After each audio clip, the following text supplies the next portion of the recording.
Kesinlikle anlayın. Lütfen başka falan gelmeyin.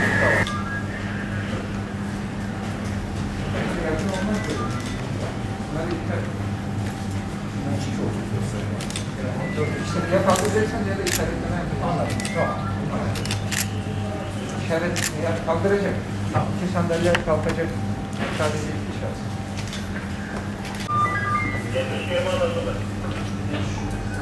Biraz da devlet toplu çalışmanız lazım. Şunlar var mı? Kapatsız olmaz mı? Yani özellikle basmalı kapak kullanmanız lazım. Değiştiririz onları. Basmalı kapak kullanacaksınız. Tamam. Şu pedallı olanlar da evet. Tamam. Her geldiğinde eliyle kapağa temas etmeyecek herhalde. Pedallı olanlardan kullanacaksınız.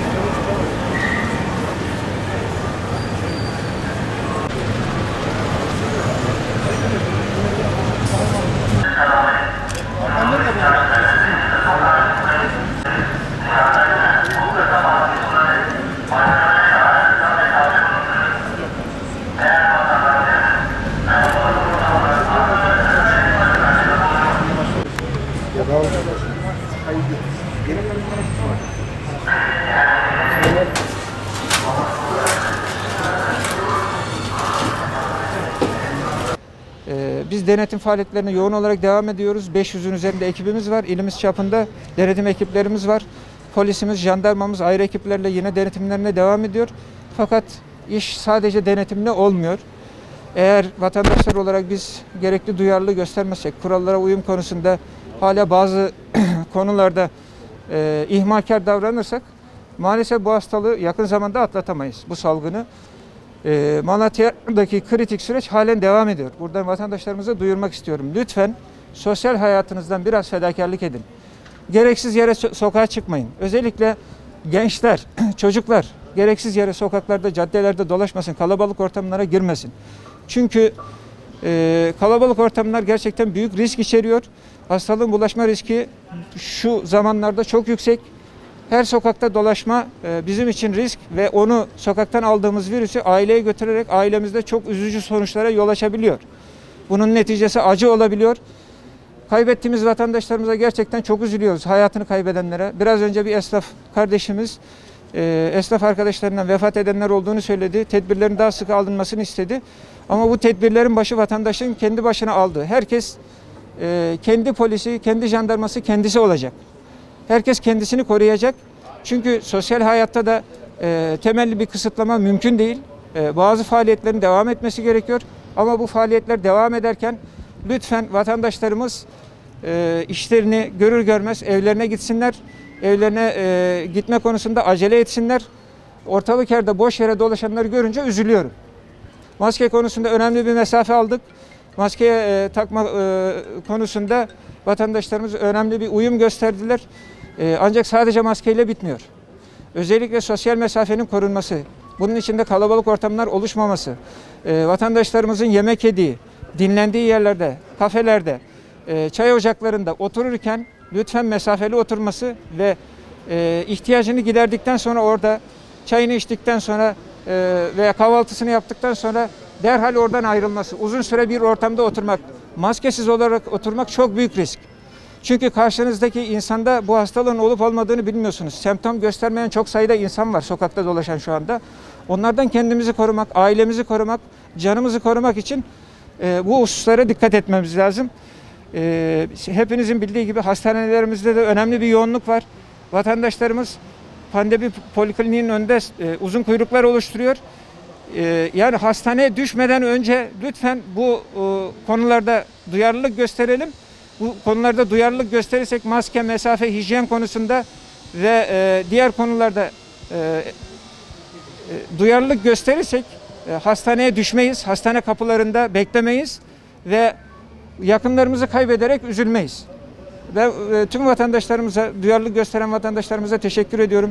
Halen bu salgınla mücadelede gerçekten cansiperane mücadele eden tüm sağlık görevlilerimize teşekkür ediyorum.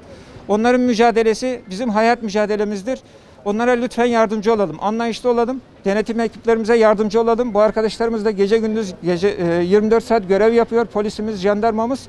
Onlara yardımcı olalım. Hep birlikte bu mücadeleyle bu süreci aşabiliriz. Bunu unutmayalım. Eğer biz duyarlı olmazsak, Malatyalılar olarak gerekli duyarlılığı göstermezsek bu mücadele çok uzun sürecek ve çok yıpranacağız.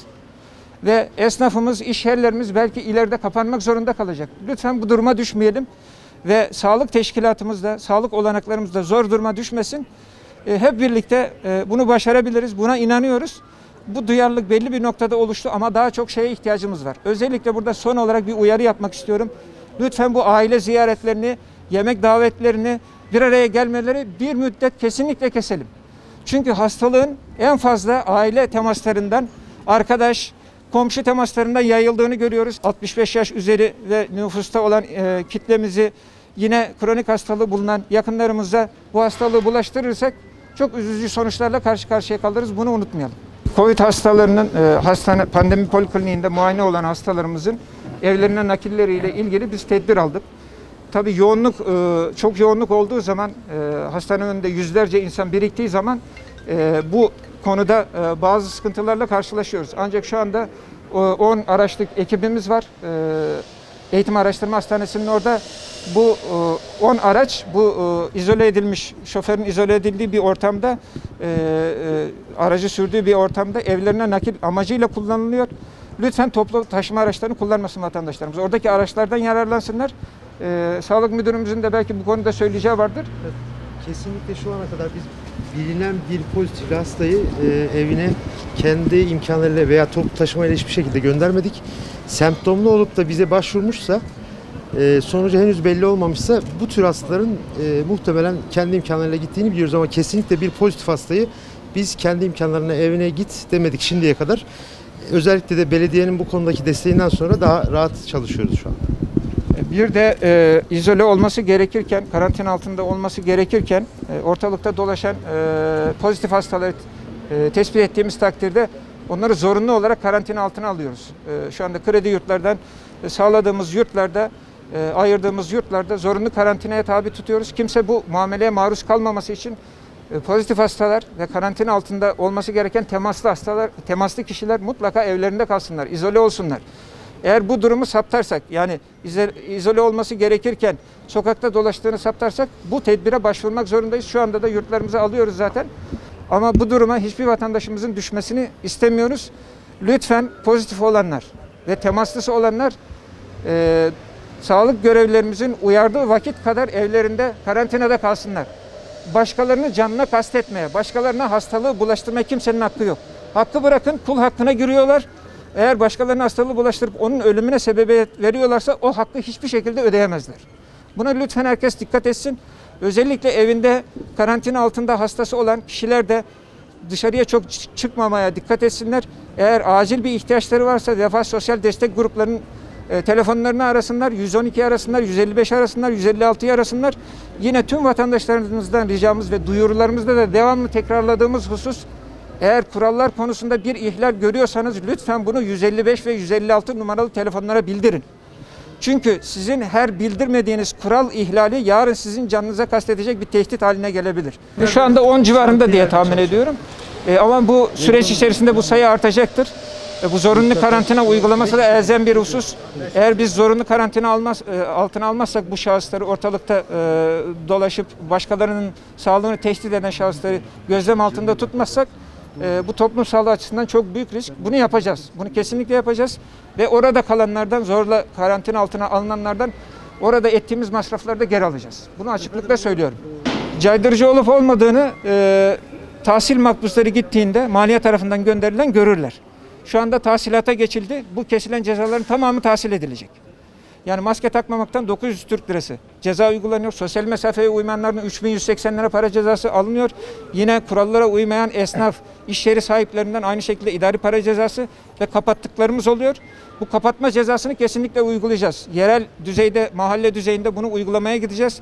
Eğer bu kurallara uymamakta inat edenler varsa, toplum sağlığını tehdit etmeye devam edenler varsa bunun sonucuna katlanacaktır.